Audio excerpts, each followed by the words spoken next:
Oh, all right. So, as everybody can tell, obviously, Kent is not here producing. So, he's left Joe and I to our shenanigans. And we have some shenanigans today.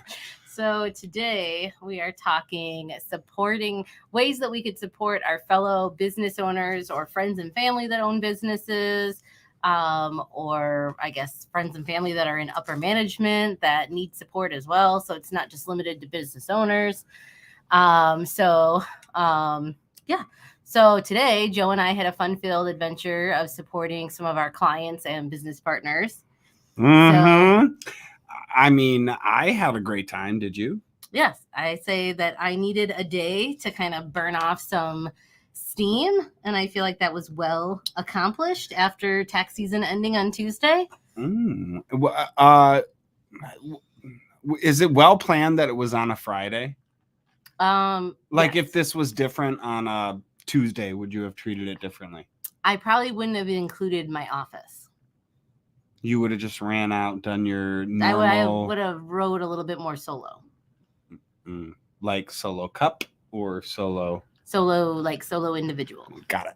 Okay, just want to make sure. But yeah, so today, in case everybody's like wondering what's going on, is that we went to a ribbon cutting for one of our clients slash business partners slash friends slash all around local community, great business that just contributes to everything that is great, does amazing work.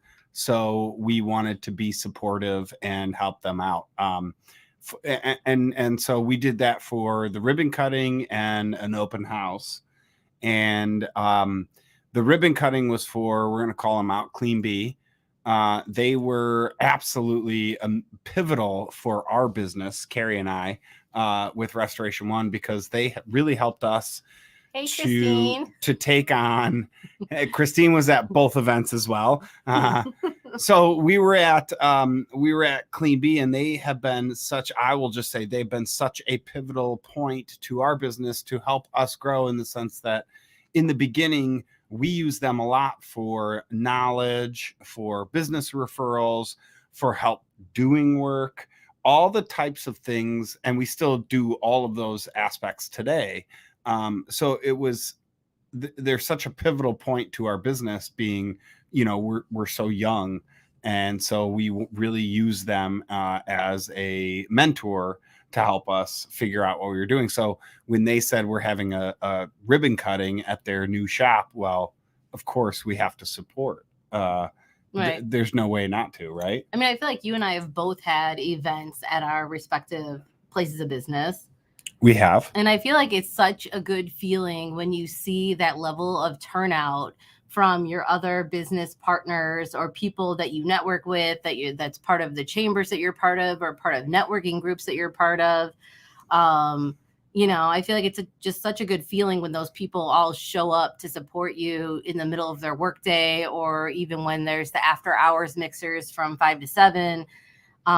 It really just kind of gives you that sense of community, and know that you have this, I don't know, backing of other people that are going through the same things as you, that are there for you, just like, like one big happy crappy family. So, okay, that's such a great point. So do you find that your respect for other people, and when they throw a party, comes back to you, and you feel like, if somebody pays respect to me, I pay respect to them. I feel like, I'm going to go out and pay as much, I don't know how to pose this, but it's like, do you actually go out of your way because these people are part of your business, and so therefore you support them, and you hope that they come and support you therefore in return? I mean, it doesn't have to be a tit for tat, I guess, situation for me. Mm-hmm. I mean, it is nice that if I'm out there supporting these other businesses, that they in turn would do the same for me. So it is nice, but I understand, surprise jobs come up or things happen. I mean, especially with you being in an emergency-based business, mm-hmm. or me just coming out of tax season, sometimes it's difficult to leave the office or mm-hmm. job site to support, even though you want to be there. So maybe you might send an ambassador of your establishment, or could you send like a card saying, hey, sorry I couldn't be there, but here is a token of my gratitude, right? Like, to me, there's so many ways that you can show your appreciation for their event without maybe actually being present. Yeah, if you can't. Like, if I can't be there, sometimes I'll like or share it on Facebook. I know that me, you, and Christine were having a conversation about that at the ribbon cutting. Right. So I don't mind sharing other people's events, just like another accounting firm is hiring local. And I shared their post for hiring. So why wouldn't I do that for them? Because in return, you can easily get the vice versa of what they may, or people just see you and go, well, gee, she's doing such great things and promoting other companies, so she clearly is not out there trying to take the whole pie or whatever, right? Well, they also specialize in different industries than I specialize in, and it's nice to have, if I'm not a good fit for somebody, I have a backup that I know is a group of really good accountants as well. I like them allies in my industry, right? Like, collaboration, you need people, or whatever it's called. You need, right. However people want to phrase it or word it, you need people that are in your realm that you can rely on, because you cannot do the whole thing, all of it, stem to stern, right? So I like that. How do you give back to other companies when you can, besides like the Facebook post? Is there ways that you give back to other companies? I mean, like, what do you mean? Like, I will go out to their events and I'll support them. I will speak highly of them out in the community. I will eavesdrop on conversations sometimes at like the Chipotle line and comment on something and tell somebody like, hey, I got a guy. Plug a guy. All right. I like that. Like, I mean, so I was trying to actually get to the some of the things you do that I love is that you actually will, if somebody says, hey, I'm doing an event, I need a gift prize, you'll give out a gift prize, right? You'll throw your gift into as a raffle prize for them to give away, where you just donate something to, so that way this business has something to build off of. And they got 3 gift prizes or raffle prizes, and yours is one of them. Yeah, I'll create baskets and things to do, because but my baskets usually are like, I don't know, like a movie theater basket or like an Amazon basket, because not many people want like a free gift certificate for a bookkeeping firm. No, but you recognize like that, and item. You see the value in what, like a simple basket you could put together, donate to said business, so they have more raffle prizes to give out, right? Like, that to me is such huge things, because we can all market, we can all do our different things, but at the end of the day, if that small business has to go and spend $600 on raffle prizes and party favors and all this stuff, right? It's nice when another business comes along and says, yeah, I'll throw in a raffle prize for you.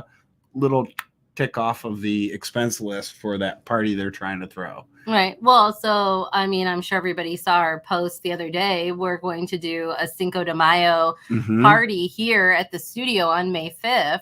So we're encouraging anybody that wants to participate as for being a contestant to do a taco or a margarita that they'd like to be judged. Either they can make it homemade or buy it from their favorite local restaurant, and we'll plug the restaurant. But also, we're allowing any of the local businesses to drop off an item, and they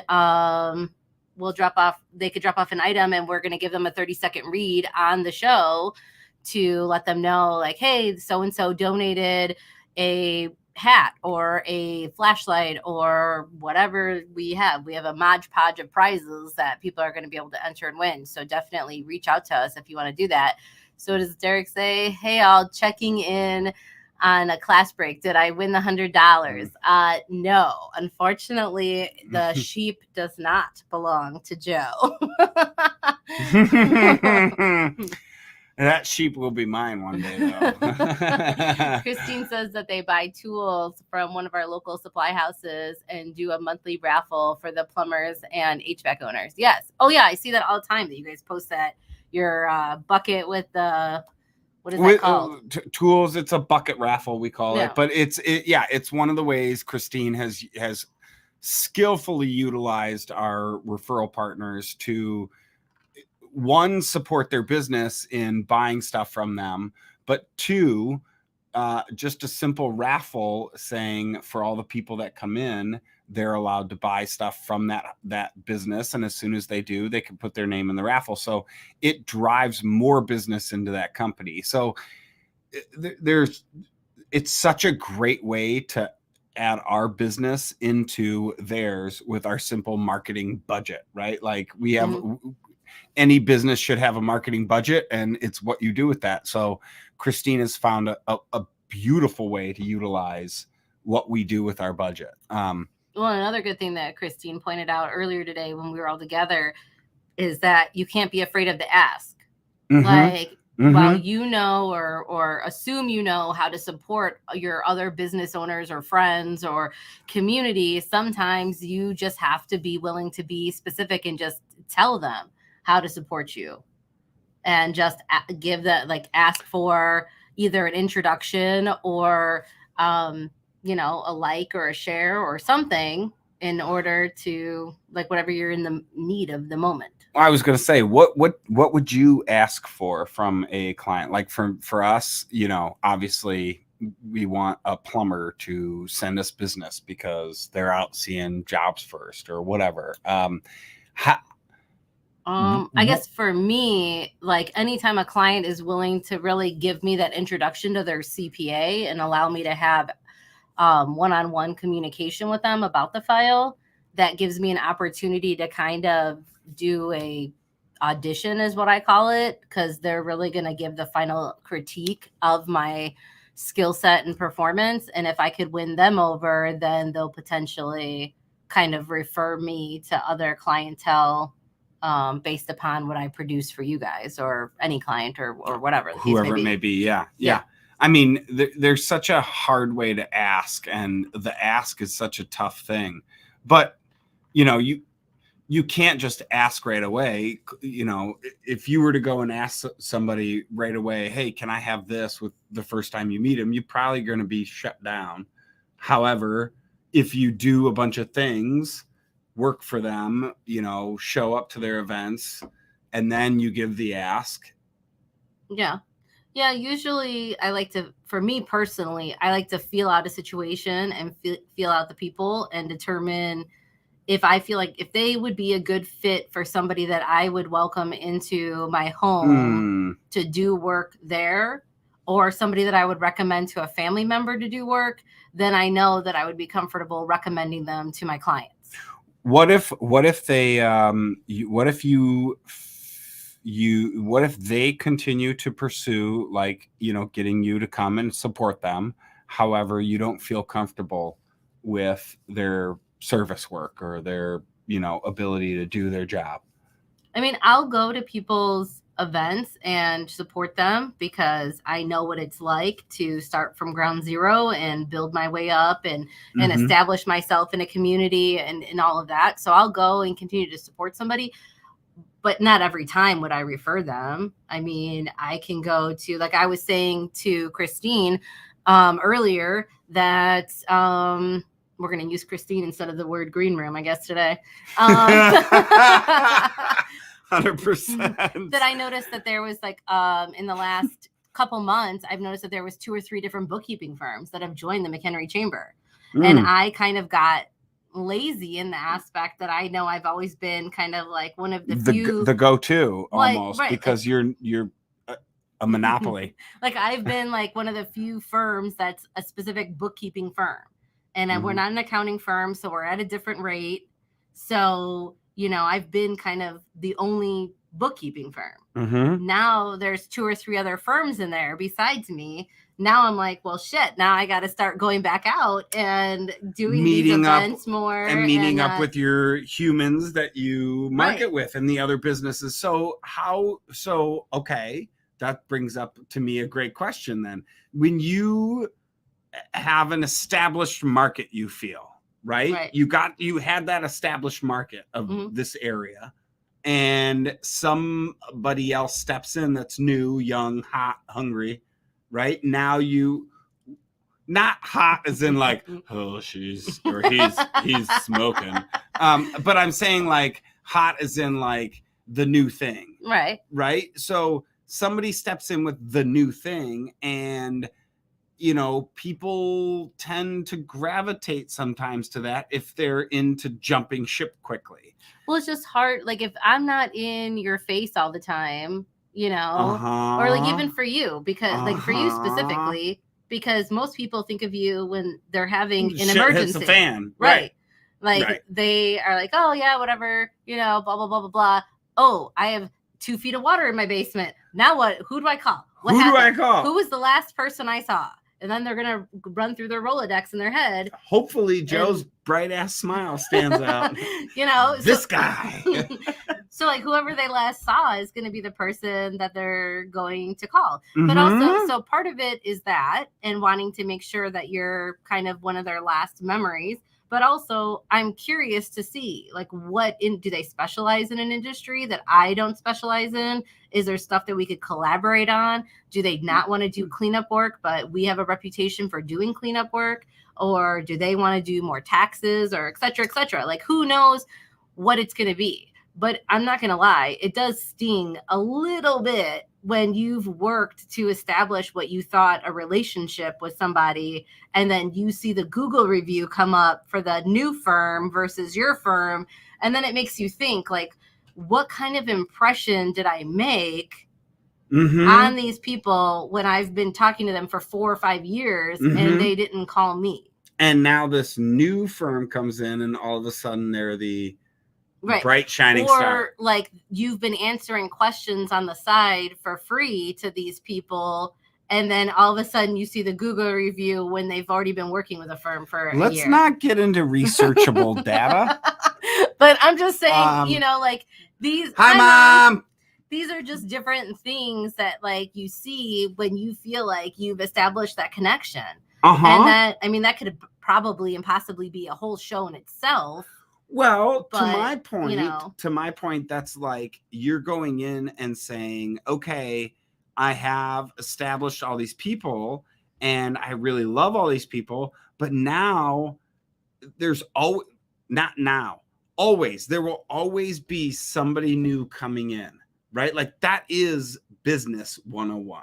Right. So when you have, like, if there's a new restoration company coming into the territory. I saw 3 this past week in our area that I've never seen before. So do you kind of do like a meet and greet and schedule a lunch with them, or do you avoid them, or kind of what's your approach? I mean, because I, being the curious person that I am, want to see and just do like a little combo to see really where they're at compared to where we're at. When I say I've seen 3 this past week, I mean I've seen 3 new vehicles that I've never seen the brands on the side of the vehicle, right? Like I've seen 3 new vehicles driving around that I've never seen that brand before.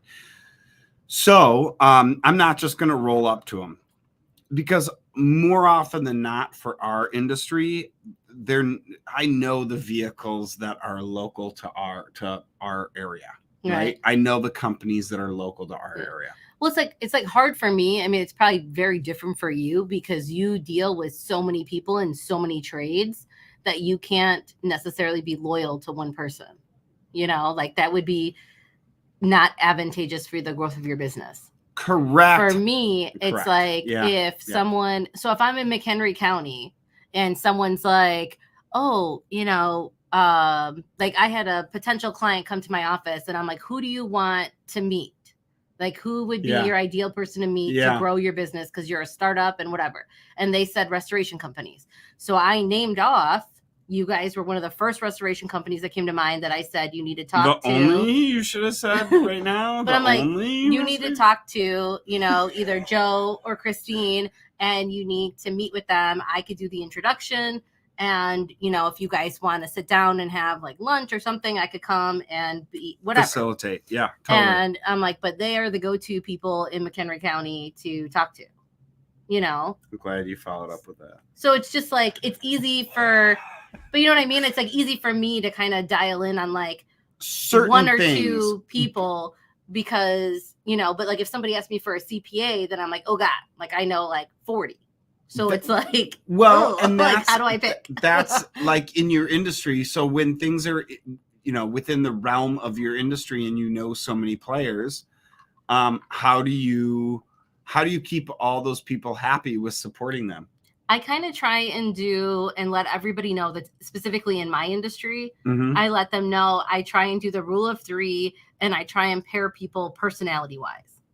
Because with bookkeeping and accounting, you kind of have to fit personality wise and you have to like the person you're working with. So personality wise, you explain that to your, I don't want to dive too deep into that because we could get you. I mean, like, trouble. so like if a client comes to me and is like, I'm looking for a CPA. Yeah. And I know their business and their vibe, then I will say, okay, I think CPA 1, 2, and 3 would be good options for you. Yep. Interview them all and then make your decision. And then I kind of give them like a price range for each person. 100%. And then they make whatever choice they're going to make, or they could potentially go on Google and find somebody completely new.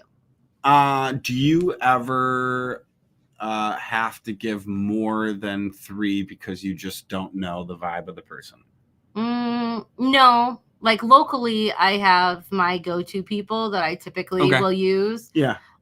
Depending on the size of the company. Like my clients that are, you know, if you're a startup and you're doing like $40,000 a year in business, this group might be a better fit. But if you're, you know, a $7 million up client that wants to add on additional services and consulting, then this firm would be more, you know, able to suit your needs. So I'm very honest and upfront, and I'm also very honest and upfront with a lot of my business partners that I'm going to refer work back and forth to. I like that because you probably really take into consideration everybody's personality and things like that. We definitely do. Christine is like, I feel like one of the best people to do that. She absolutely knows, you know, who she talks to. She'll pick it up right away, then be able to say, oh, you need to talk to so-and-so. You need to help them, right? The referral game is strong. Right. The force is strong with that one. Yeah. I mean, like, I'll do like a sales call, and whether I feel like it's hot or cold, depending on the stage of their business, I will ask them, who would you like to meet? Regardless if they sign with me or not, I will ask them and I will give them a list of names and introductions that they could potentially have regardless. Like, you can sign with me or not sign with me. I want you to succeed. So if you don't sign with me, that's fine. But here, I will still give you access to my Rolodex, and I wish you the best of luck. And this is what, you know, people that I could introduce you to. If you do sign with me, here's the same Rolodex, and these are the people I can introduce you to. And we're going to go through the same routine. It's just you're not paying me to do your actual work. Right. Like, I guess there's very few times, maybe early on when I first opened my business, I would take it personally when somebody wouldn't sign with me. And I'm like, well, God, like, you know, what a dick. But now that I'm, That's aggressive. But now that I'm 5.5 years in, I don't take it that personally anymore. And now I get it. Like, I get it because sometimes I come across other business partners and I'm like, you know what? We're not professionally compatible, and that's okay. And I'm okay with that. Like, I want them to win. They want me to win. We're just not going to collaborate. So your support in a business like that is literally to give them all the knowledge and information they can, just 0 billable hours. Right. Yeah. I mean, I feel like education is everything. 100%. And if I can't say that enough. You know, if I could provide you with a little nugget, then you take my little nugget and you run with it. but then maybe I might not have been a good fit for you in the moment, but you might come across a friend that has a business and you'd be like, oh, you know what? Steph would be a good fit. Like I've had clients that have left us due to whatever various reasons, but they still refer us to other businesses because they know they know who you are and what you do. And it's not like we left on bad terms. It just, there was circumstances that put us into different directions and they needed something that we couldn't offer or whatever, or they outgrew us or whatever the situation is. But we ended on such good terms that we still get referrals. How can you support that business? How can we as a community support businesses without actually partnering up, literally, in a community, right? We have such a great community here in McHenry. That's where we're based out of. I live in Cary.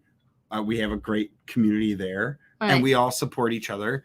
What are the different ways, without actually going and maybe calling out somebody or physically being present? I mean, so let's see. My mom says you want it to succeed on both ends. Yes. I succeed, you succeed, we all succeed. 100%. It's the small business world and struggle, and we're in it together. Christine says reviews. Yeah. I mean, I suck at asking for reviews. I still suck. I said I was trying to improve. Didn't happen. I still suck. But so that's a show.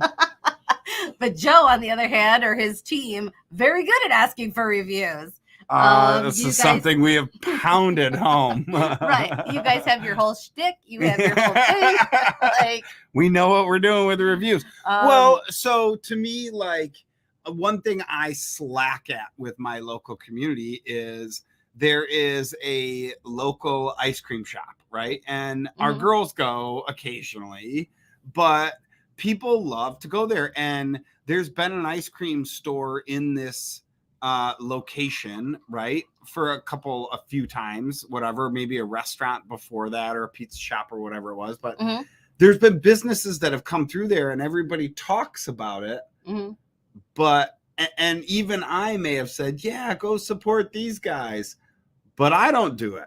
Yeah. Right. So that's somewhere where I lack is actually physically going out and, not on an actual occasion, right? The ice cream shop may have a ribbon cutting. Great. I show up for the ribbon cutting, but then I never go again. That's somewhere where I think I know I need to improve. Yeah. Oh, well, here's some food for thought that I think might get your gears spinning. Speaking of ice cream. But so me and Don Bremer, local realtor, were out for dinner. Okay. And we went to a restaurant that we've gone before. And for whatever reason or whatever, they were having a slightly off night. And we know the owner of the restaurant through networking and other various things. And we were talking about it. And I mean, we didn't say anything. We didn't say anything to anybody. We still, just went on with the evening. Rolled with it, right? But she was saying, the next day we were kind of talking about it. And she was like, as a business owner, if my team had an off day, I would hope that another business owner of the community that utilized our services just called me and gave me a heads up. Not necessarily blasted me on Facebook, not as a friend or as an acquaintance or as somebody looking to say, for anything, not looking for something free, not looking for a gift card, not looking for anything like that. Just as a heads up to say, hey, I utilized this service of yours. Your team was a little off compared to what I'm used to. And, just as a common courtesy, I'm just giving you a heads up. So, such a great point. I feel like that is a great way to support a local business when you're going owner to owner. I mean, not every situation. Man, I was going to say, this is such a... every situation, not every... I don't... Just because I have a small business in McHenry doesn't mean I know every small business owner. I was going to say, you can't just walk up to somebody and be like, your shit sucked today, bro. Right, but if something... if something happened with or my say it team, in a nice way. my team. I could say it about if your something team. happened, Your team was all kerfuffled today. if something happened with my team and the service and the deliverable that we were performing, I would expect you or Carrie to be like, hey, Steph, blah, blah, blah, blah, blah. 100%. Just like if I had someone from your team come to my house to do they mold moved remediation or something. They moved some of your furniture and they scratched the floor. Right. And it's not like I'm looking for you to give me money back or looking for something. Just a heads up, like, hey, when your guys come in the house, it would be nice if they introduced themselves by name and looked at me and said, hey, my name is Joe. Well, now you're asking a lot of a Gen Z. But I'm just saying, you know, Gen Zs like, don't look you in the eye. Well, I don't know, but you know what I mean? Like when someone comes into your home, it's just a nice thing for someone to introduce themselves. Like, I'm going to get blasted so bad about that comment. But you know what I mean? Like those are just, I do. I'm just saying like those are things that as other small business owners, we could do to support each other. And you're not out there trying to be like, I mean, by all means, don't take what I'm saying and then turn it and be nitpicky. Right. Like, let's be. We're not micromanaging. We're literally saying, hey, noticed your people were off, and here are the reasons why. Like, just compared to their normal deliverable, they were a little bit off. Correct. Now, if the normal deliverable, what if the normal deliverable is shitty? Well, then I wouldn't continue to use you. Oh. You got an employee. Well, my employee here has something to say. So Josh says, as a consumer that understands business, you always should say something. We always push clients to tell us whether good or bad. 100% true. You know, if you are a business owner or anybody that you know, you're trying to rush through your transaction, whatever your business transaction is, and you get through the end of it and you're not asking for somebody to say, how did I, you know, not asking that client, how did I do? Right. And they don't have the chance to say so, whether it be through a review or just a comment to you in a normal conversation. You're probably not doing something right because you know what the answer is going to be. Oh, that's a good point. I didn't even think about that. That's a good point. Right. Like, I feel like I have such a weird personal thing with the review thing that blocks me from asking for reviews, but I get your point. I feel like that's a good point. But like, I have like a weird, like mental thing with my brain. So, okay. My question to you then would be, can you ask, this is side note to our actual business, our actual topic today, but you have a mental block on getting reviews because you don't want that to hear what they say. No, it has nothing to do with I don't want to hear what they have to say. I just feel like it's weird asking for somebody to critique my work that doesn't know how to do my work. But I guess it's more on the client experience for the review, and 100%, I'm working through mentally getting to that part where I don't feel like you better hear that it's weird to ask them. You know what I mean? I'm going to give you this notepad and the pen so you can write down what you learned today. So at the end of the show, when we say what we learned, you can have that one. No, I have a good one for what we learned today. I can tell you that. All right. I have a good one for what we learned, and I'm looking at it right now. Same Z's. Okay. But it's just, you know, like I just have like a weird mental block. Like it just, I don't know, it breaks my brain when I have to ask somebody. But as we've done the show and as we've talked about things, it's really kind of opened my mind up to the fact that the review isn't the actual work. The review is the client experience.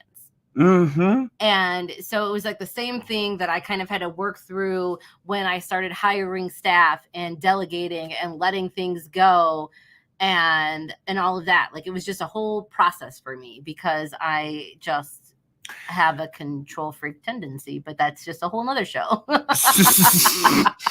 Well, yeah, Carrie, I'm going to let Carrie step in on that one because she's admitted, like, I've heard her say it like 4 or 5 times in the past 2 weeks that she's a micromanager. So we're going to have the head turner turn around. The head turner turn some heads.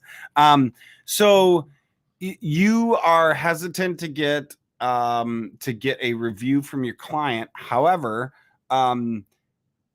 you're not, are you hesitant to get a response or a review from your peers in business? Like, No, so like if I got a like review or a critique from a CPA, right. I feel like it, like in my mind, it logically makes more sense because they know how to do my job. But I have found out also that if a CPA has never done bookkeeping and has only done taxes their whole career, it would be a similar critique then from a client. Not saying that they don't know how to do bookkeeping, like they know where everything's supposed to go, and they understand the debits and credits, but the real in the trenches stuff is not as familiar for them as it is for me. Okay, my question to you would be, who reads a review for the actual detailed information Right. Well, on no, Google it's a client. about And I get it. I get that I'm crazy. I understand. I've admitted it. I know. I get it. But I'm just saying it's hard. But like, so okay. But speaking about reviews though, then like, how do you feel about like, so like if even though like I thankfully, knock on wood, have not had an emergency situation at my home as of today. So I haven't really had to utilize, you or your services, but I know you and Carrie and Christine and Mary and Josh, like I know your staff and I know you guys, and you like, I feel like I could give you guys a review as people, but not as a client. So that's actually a point I wanted to bring up today was supporting your fellow business owners through other means besides just going out and buying something from their establishment or using their services, whatever it may be. Leaving a review. In my mind, there are a lot of different people that see it differently on what is constituted as a review. I mean, like, right? I could specify and say like that as a business partner of Restoration One of Carrie, I feel like blah, blah, blah, blah, and your values and your team and your this and your that. Like I could talk about it because I feel like I know you guys. So I mean, I've gone on vacation with some of you guys. So right. So I feel like I know you. And that's where I think that, to me, if you look at a review of a business, it's a review of the business, and it could be from any perspective, right? The perspective of the review should be stated, like you said. I agree with that, right? Like, so I've reviewed other people's businesses. I think I reviewed yours before we started using you.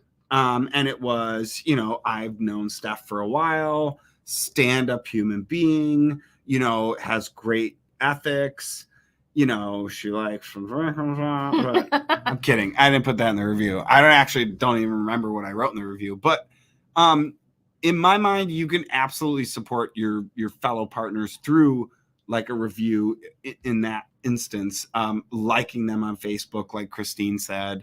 There's so many different ways. But can you review because you haven't actually used the service? But what if you've referred a friend who used the service and they came back to you and said, this person was awesome? Right. I mean, like, so the Santos agency with Tim and Sally Santos, they own a health markets in McHenry. They helped Gavin, my older son, get insurance. And then we forgot to update his income bracket for his insurance. And so he had a little tax liability and stuff. And I literally sent Tim an email and was like, hey, I don't know who to contact. Like, do I contact the insurance company or I'm not really sure the protocol, but we need to update Gavin, income bracket to make sure that this situation doesn't happen next year for taxes. He called Gavin in the morning when their business was open, took care of it and updated it. And now it's fine. And then Tim shot me an email. I mean, ultimately he really didn't have to do that because Gavin's an adult, but it was nice that he followed up and just sent me and shot me that email. So now you did not pay for his services. Right. in that instance, and you could easily have written a review in my mind because you have because experience. Gavin's using them, and they but wrote his policy. You have experience through one means or another their services, right? Whether or not you know somebody. So that to me is how I think a lot of people lack in supporting their business partners, is by going out and actually, reaching out, not that first degree of connection, but going to the second degree of connection and saying, I'm going to leave a review for their business.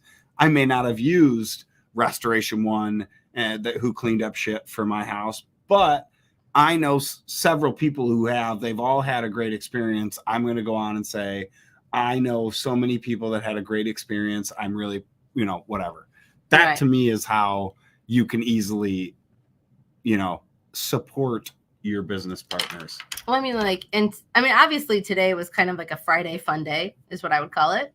We had fun today. Yeah. And I feel like we established probably 10 to 15 new inside jokes throughout the course of the day. One or two might come up before the end of the show. So I feel like by doing that and having those bonds and interactions, I feel like just deepens that connection in a way where you want to kind of refer people, because you could see how down to earth they are. They're not so stuffy and business and this and that. And they're actually people that have fun. So like you and I both got invited to Above Par's employee appreciation. You and I both clearly don't work for Above Par, but we are business partners of Above Par in McHenry.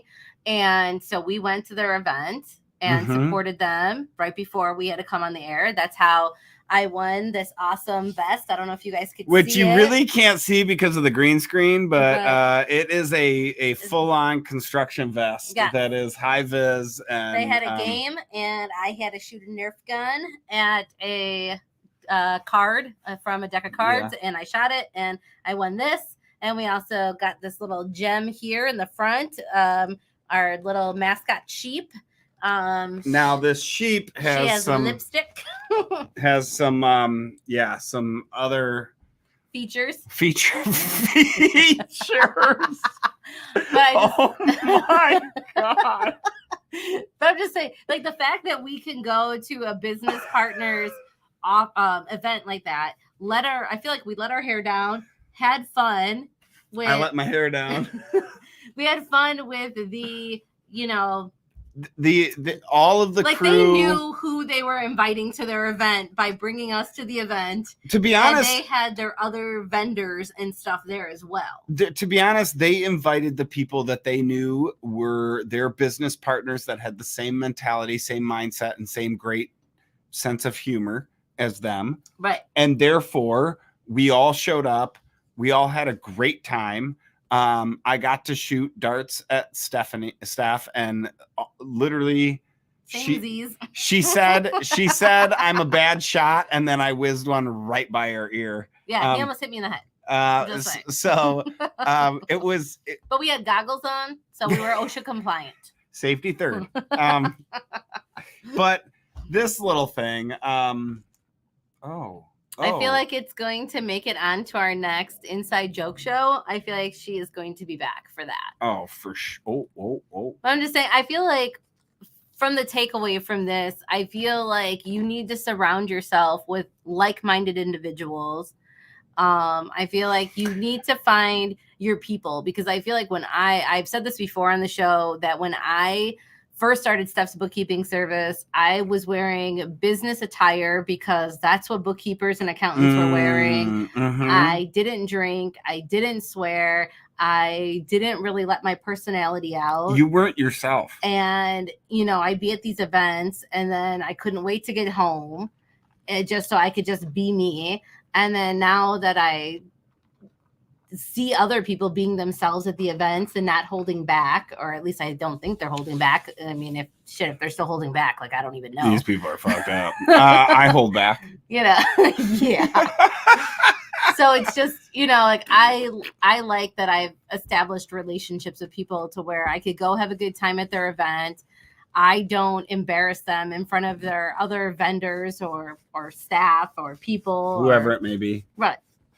Is it weird that I'm looking you dead in the eye while I'm doing this? A little bit. And the camera can't see what I'm doing. I'm the sure inside jokes. Inside jokes. All right, so I feel like there's just certain things when you're, I mean, obviously you have to know the people. Like when Restoration One used to host those events at Docks, and it would be the networking event, and people would come, and there'd be trivia, and it was just like a fun, relaxed environment in the evening for people to come and hang out and talk about it. Because I feel like sometimes I can't talk about some of the business struggles that I have with other people that aren't business owners because they don't understand.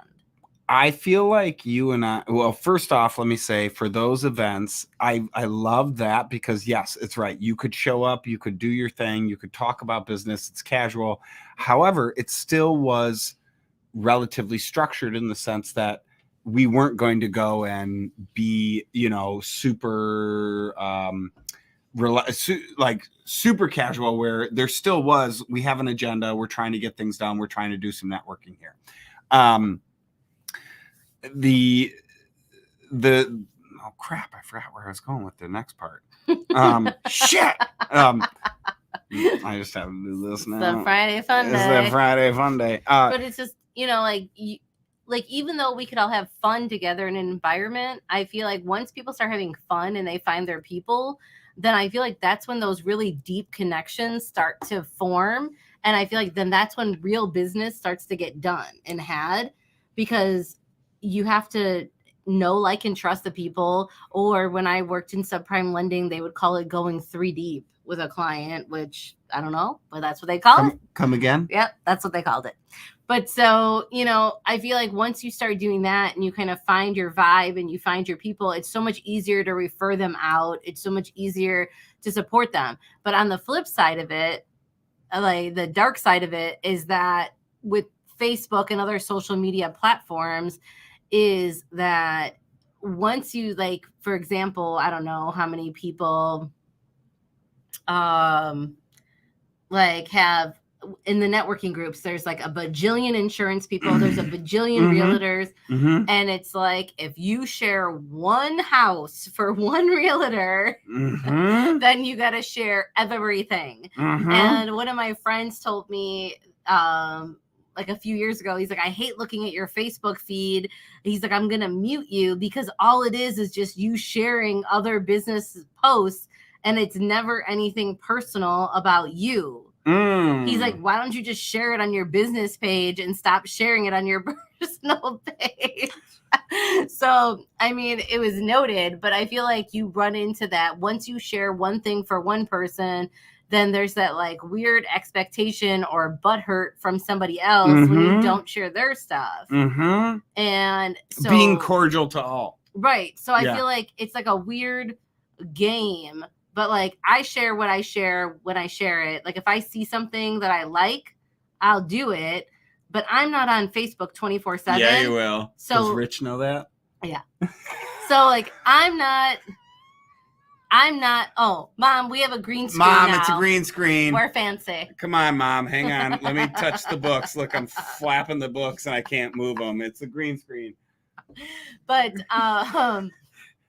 But we, like I'll share things here and there, but it's not that I'm selective because I'm supporting one business over another. I'm just not on these platforms as much as I 24/7, right? Right. So like if I see it and I notice it, I'll share it. Or I'll comment on it, or I'll tag someone, or I'll like it, or whatever. But I don't want to share everything, and I don't feel like everybody should feel obligated to do that. And I feel like that's like a weird, uncomfortable thing. I agree 100%. I remembered what I was thinking while you were talking about, the conversations on this show and the people we've come across on the show, and then how you go into the people that you're like, how do I support you, even though I may not like you or whatever. All I have to say is we've had some great conversations and we've clicked with a lot of people on the show. But I think if anybody were to go back and listen to the show, you could tell the people we don't click with. Yeah, I feel like you and I are the type of people that really benefited when we had to wear the masks all the time because nobody could read us then. I feel like now that we're just freeballing it out here, everybody can read us. I think I could, shuck somebody off pretty quickly even without a mask. I'm okay with I'll give them the facial expressions of ee, wee, woo, and I'm excited, but I definitely will walk away from that and go, "Ugh, that was a bad one," right? But I just also feel like too that people need to make an effort to separate people's business life versus their personal life. And just because personally you could be doing something that I don't ethically agree with doesn't mean that business wise you are 100% a bad person when it comes to that and dealing with your clients. And that's a very easy say as I do, not, or do as I say, not as I do kind of comment, because that really gets you into a gray area. But well, so now the question to that would be, you meet these people, these people, you're not quite in agreement with everything they do. Do you look at them and say, okay, you're not officially ranked number one as a restoration company because there's a guy out there that has better moral standards and ethical standards and does the same service you do, right? Do you now rank that business, him, them, they, her, I don't care what, do you rank them lower because of their personal beliefs? If you know somebody that does the exact same service, all things standard with the service, it's just the personal beliefs and ethical beliefs, don't say ethical, say just personal views. I mean, if you want me to lie on air, I can lie, but it does, I am the type of, it will skew my view. Yeah, no, I don't want you to lie. No, excuse you. Well, that to me is definitely a do as I say, not as I do kind of thing. I mean, people do need to separate business and personal. Me, I have a difficult time doing that depending on the situation. Maggie says I would just give 2 options and let the person decide, but good point. Yeah. I mean, if I know, we'll just use a taboo topic. If I know a client is super religious, I will not put them with a business owner that has very anti views and beliefs of that said situation and scenario. So I won't pair them up because personality wise, they won't mesh and there's going to be problems and situations that will come back on me. If I feel like a business partner didn't handle me personally well, then I would have a hard time dealing with that because I don't want the backlash to potentially lose a client over a business partner that I referred them to. I do try and disclaimer everything when I even refer any of my clients to some of my business partners or vice versa. I disclaimer the little quirky things with them and I let them know, and then you make your own decision. I love that. Hang on. Okay. Now the biggest question of the show. You ready for this? Nope. What quirky things do you tell people about me? If you were like, hey, I got this buddy, I got my co-host. You're like, I got this co-host. You're going to meet him. He's awesome. But usually I tell people that sometimes you are easily distracted and long-winded. Wow. Okay. That's fair. Totally fair. Totally fair. Absolutely fair. I am distracted easily and I am long-winded. Fair enough. I like that. I guess you could reciprocate if you want to, but no, I won't. I say you're short and you'll back people into a corner of a parking lot pretty quickly. Very true. Yeah. Mm-hmm. So that's usually what I say. All right. Drew says. Also, people need to know because we don't agree on something doesn't mean I hate you. Correct. Drew, it might for me. I feel like we should do a whole show on that. I feel like I could walk into a room with somebody have a whole conversation or debate, but I could then go to the bar with you and have a beer. I mean, depending on the topic, but no, it depends on the drink. If we go to the bar and you order some like skunky beer that's disgusting, you're and gonna judge me, Joe? then I'm gonna judge you. If we could debate about religion, but as soon as we go and you order some like nasty bourbon, I'm gonna be like, nope, I officially don't like you.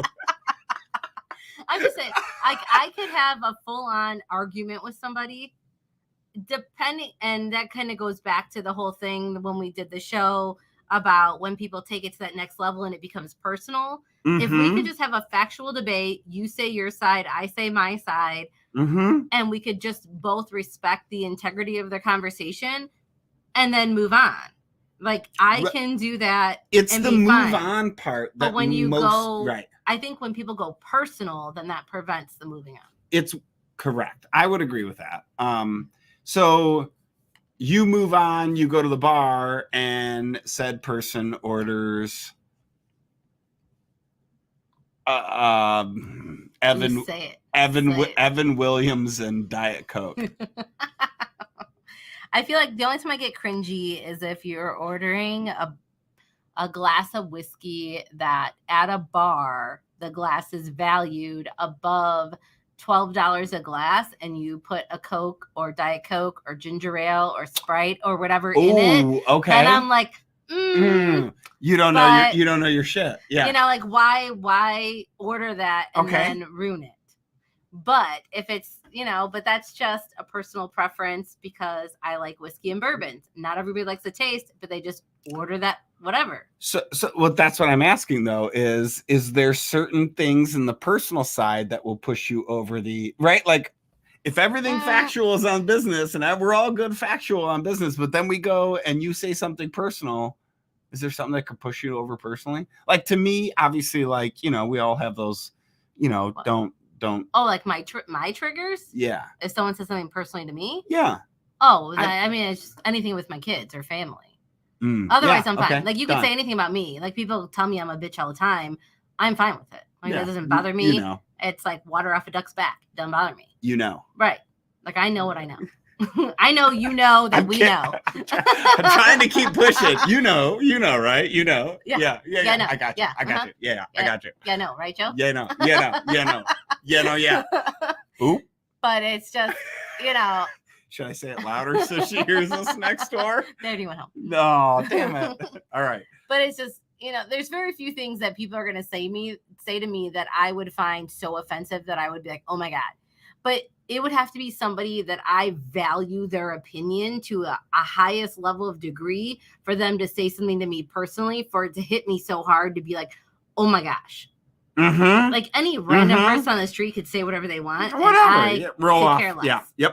Yep. But, but when you come for my kids, then, then it's game on. Kids, family. I feel like everybody's kids are off limits. Really? Oh, for sure. But really, if they just start to like poke at something that's just, they should not be poking at, right? Like the personal side. Right. All right. Should we wrap this up? Last 2 minutes of the show. So we're going to do, what did you learn today? So I learned, because I'm stealing this one from you. You could do the other one that I gave you. Which other one? I gave you another one. What, did you write it down? Nope. Oh. I told you it, and you were supposed to remember. You said, nope, I'm stealing yours. Okay. So I learned that these nice little blow-up goats have... Actually, I'll let you do the backside of it, and I got another one for you. All right, fine. Yeah. I learned that this sheep from unknown sender has a butthole. You can't see it on camera. I don't know why or how they have that, but no judgment. And so they let us bring the sheep have that. And so here's what I learned is not only does it have the butthole, but the ears are in the shape of handles. Well, that's even weirder. Now we're judging you. All right, guys. Owner of the sheep. The sheep. That's your sheep. No, they're coming. The owner's coming to pick it up. Oh, the owner's coming to pick it up. So what do we got coming up in the lineup? Let's see. So next week We have things that you geek out about. So if there's anything in your industry or I guess personal life that you just get so excited about that other Hobbies, people yeah, can't things. relate. Yeah, we want to know what everybody does out there that you geek out about. If you just spend, my wife likes to tell me, and it's not true, however, it is slightly true. She likes to say, "What are you doing, Joe?" Sorting screws and nuts, and literally, I'd be out there like sorting nuts and bolts and screws, and she's like, "Are you sorting screws again?" And screws and nails, and I'm like, "No, yeah, yes." But so we want to Stupid know things. what you geek out about and what you get excited about in your industry. And then the following week is Cinco de Mayo, and we will be having the Taco and Margarita Cook-Off. So please make sure if you would like to donate an item, we will give you a 30-second read on air. If you would like to be a contestant, please reach out to either Joe or myself. And we would be happy to submit your entry. You can either purchase from a local restaurant that you absolutely love, and we will tag them on air, or you can cook it and make it yourself. Anybody that is going to be a judge, please do not come to the studio and eat the food if you have an allergy of some sort.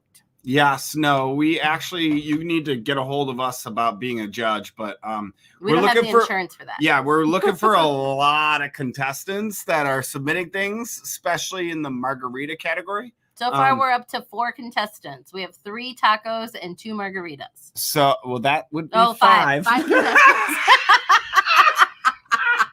Goodbye. Happy Friday, y'all. All right. Good night.